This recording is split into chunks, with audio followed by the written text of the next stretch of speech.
স্বাগতম বন্ধুরা। গত দুটি পর্বে মিসাইলের টাইপ, স্পিড এবং তার লঞ্চ মোড সম্পর্কে সংক্ষেপে কিছু তথ্য জানার চেষ্টা করেছিলাম। আজকে আমরা জানার চেষ্টা করব মিসাইল কিভাবে তার টার্গেটকে হিট করে সেই সম্পর্কে।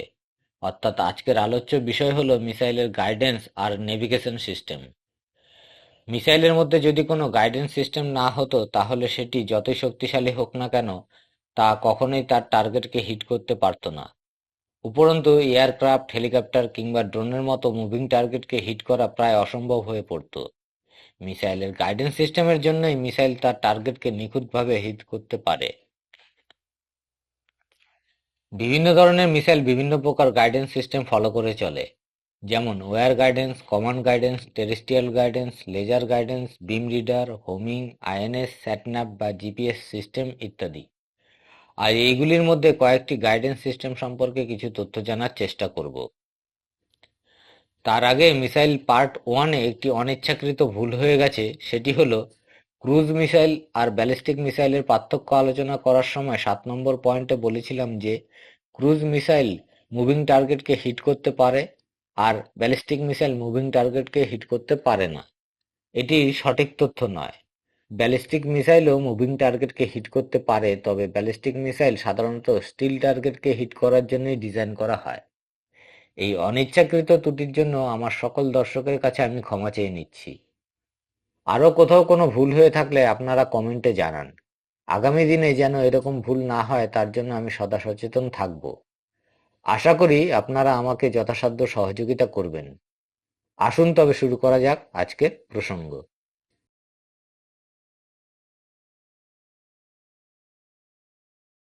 মিসাইলের গাইডেন্স সিস্টেমটি 4টি ধাপে সম্পন্ন হয়। প্রথম ধাপে মিসাইলটি তার টার্গেটকে ট্র্যাকিং করে, অর্থাৎ এই ধাপে টার্গেটটি কোথায় অবস্থান করছে সেটি খুঁজে বেড়ায়।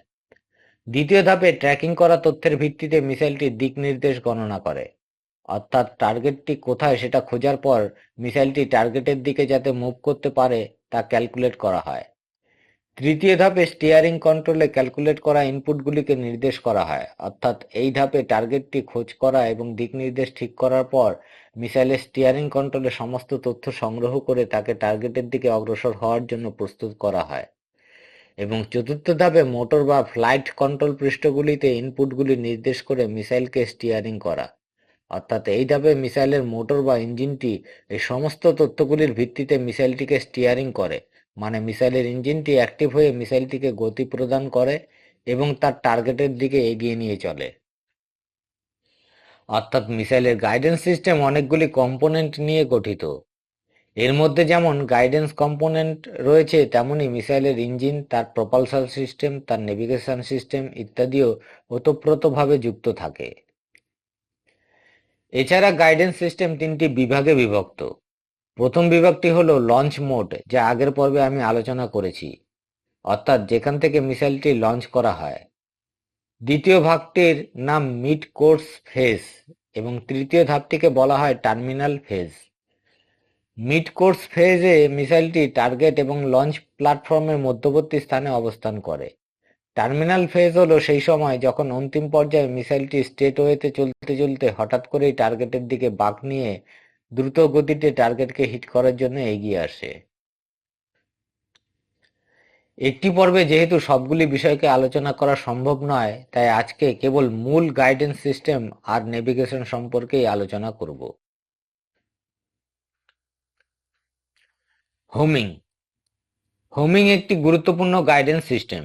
মিসাইল তার টার্গেটকে ট্র্যাক করার জন্য এই হোমিং সিস্টেম ইউজ করে থাকে। হোমিং বিনা মিসাইল তার টার্গেটকে ট্র্যাকই করতে পারে না। মূলত হোমিংই হলো মিসাইলের প্রধান গাইডেন্স সিস্টেম। এই হোমিংকে 3টি ভাগে ভাগ করা হয়, যথা অ্যাক্টিভ, সেমি অ্যাক্টিভ এবং passive homing. Active homing. Active homing হলো মিসাইলের নিজস্ব হোমিং সিস্টেম। এতে মিসাইলটি তার টার্গেটকে লক্ষ্য করে ইনফ্রারেড, লেজার বিম বা দৃশ্যমান আলো, রেডিও ওয়েভ কিংবা ইলেকট্রোম্যাগনেটিক রেডিয়েশন ছোড়ে এবং এই ধরনের লাইট ওয়েভগুলি যখন রিফ্লেক্ট হয়ে মিসাইলে ফিরে আসে তখন মিসাইলটি বুঝতে পারে তার টার্গেটটি ঠিক কোথায় অবস্থান করছে। এআরএইচ বা অ্যাক্টিভ রাডার হোমিং হলো একটি অ্যাক্টিভ হোমিং এর উদাহরণ।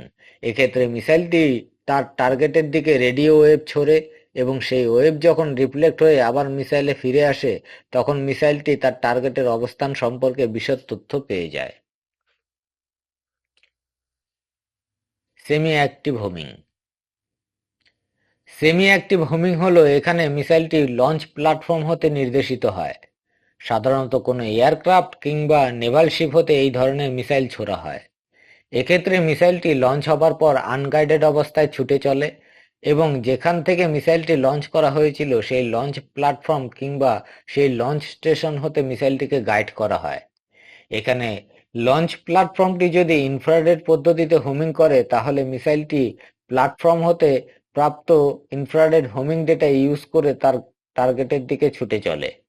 যেহেতু এখানে মিসাইলটি ডাইরেক্ট হোমিং করে না, অর্থাৎ কোনো প্রকার রেডিয়েশন ছোড়ে না, তাই অন্য এয়ারক্রাফট কিংবা শিপ এই ধরনের মিসাইলকে সহজে ডিটেক্ট করতে পারে না। এইরকম গাইডেন্স সিস্টেমকেই সেমি অ্যাক্টিভ হোমিং বলা হয়ে থাকে। ওয়্যার গাইডেন্স মিসাইল এবং কমান্ড গাইডেন্স মিসাইল আসলে এই সেমি অ্যাক্টিভ হোমিং এর আওতায় আসে। Passive homing. প্যাসিভ হোমিং হলো টার্গেট হতে নির্গত হিট, সাউন্ড, রেডিও ওয়েভ কিংবা ইলেকট্রোম্যাগনেটিক রেডিয়েশন ইত্যাদিকে রিসিভ করে তার সঠিক অবস্থান খুঁজে বার করে। যেমন আপনারা নিশ্চয়ই শুনে থাকবেন হিট সিকিং মিসাইল। মানে এই ধরনের মিসাইলগুলি আসলে প্যাসিভ হোমিং সিস্টেম ইউজ করে, অর্থাৎ এই ধরনের মিসাইলগুলি এয়ারক্রাফট কিংবা কোনো শিপের ইঞ্জিন হতে নির্গত হিটকে সিকিং করে সেই টার্গেটের দিকে ছুটে যেতে পারে। আমেরিকার স্টিঙ্গার মিসাইল একটি হিট সিকিং মিসাইল, অর্থাৎ এই মিসাইলটি প্যাসিভ হোমিং ইউজ করে থাকে। আইএনএস। আইএনএস এর ফুল ফর্ম হলো ইনার্শিয়াল নেভিগেশন সিস্টেম। এটি মূলত একটি নেভিগেশন সিস্টেম এবং তারই সাথে এটি মিসাইলকে গাইডও করতে পারে। এই সিস্টেমটি মূলত প্রধান দুটি কম্পোনেন্ট নিয়ে গঠিত। প্রথম কম্পোনেন্টটির নাম জাইরোস্কোপ। এটি 360 ডিগ্রি ঘুরতে পারে।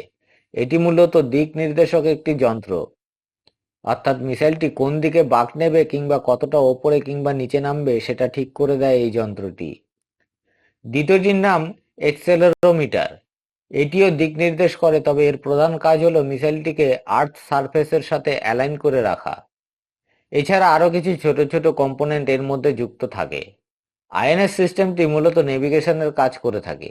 সেই সাথে হোমিং হওয়া ডেটার ভিত্তিতে আইএনএস সিস্টেমটি মিসাইলটিকে তার টার্গেটের দিকে দিক নির্দেশও করে দিতে পারে। স্যাটন্যাভ।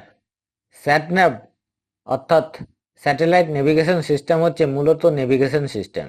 সাধারণত দূরপাল্লার ক্রুজ মিসাইল এবং প্রায় সমস্ত ধরনের ব্যালিস্টিক মিসাইলে এই সিস্টেম ইউজ করা হয়। পৃথিবী যেহেতু গোলাকার, তাই তার এক প্রান্ত হতে অপর প্রান্তে মিসাইলকে ছুটে যেতে হলে সঠিক নেভিগেশন সিস্টেমের প্রয়োজন হয়। আর এই প্রয়োজন তখনই পূরণ হতে পারে যখন মিসাইলটি স্যাটেলাইট হতে প্রাপ্ত ডেটা ইউজ করতে পারে। স্যাটন্যাভ আসলে এটাই করে থাকে, অর্থাৎ এই মিসাইলটি স্যাটেলাইট থেকে প্রাপ্ত ডেটাকে প্রসেসিং করে তার পূর্বনির্ধারিত স্থানে পৌঁছতে পারে। তবে এটি শুধু নেভিগেশনের কাজই করে না, এই স্যাটন্যাভযুক্ত মিসাইলগুলি স্যাটেলাইটের ডেটা ইউজ করে গাইডও হতে পারে।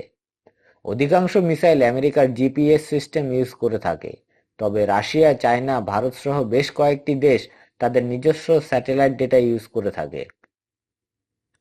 অর্থাৎ ভারতের যে মিসাইলগুলিতে এই স্যাটন্যাভ সিস্টেম রয়েছে সেই মিসাইলগুলি ইসরোর স্যাটেলাইট ডেটা ইউজ করে গাইডেড হয়।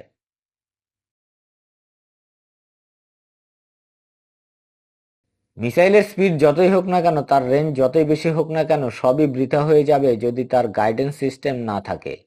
গাইডেন্স সিস্টেমই মিসাইলকে পথ দেখিয়ে নিয়ে চলে তার গন্তব্যের দিকে। যদি গাইডেন্স সিস্টেম না থাকতো তবে মিসাইল কখনো তার টার্গেটকে হিট করতে পারতো না। তাই মিসাইলের গাইডেন্স সিস্টেম একটি গুরুত্বপূর্ণ অংশ। যে মিসাইলের গাইডেন্স সিস্টেম যত উন্নত, সেই মিসাইল ততটাই ঘাতক হয়ে উঠতে পারে, কারণ সেই মিসাইলটি তত ভালোভাবে তার টার্গেটের দিকে পৌঁছতে পারবে। তাই আজ পৃথিবীর সব দেশ উন্নত হতে উন্নততর গাইডেন্স সিস্টেম ডেভেলপ করার প্রয়াসে ব্যস্ত হয়ে রয়েছে। ধন্যবাদ।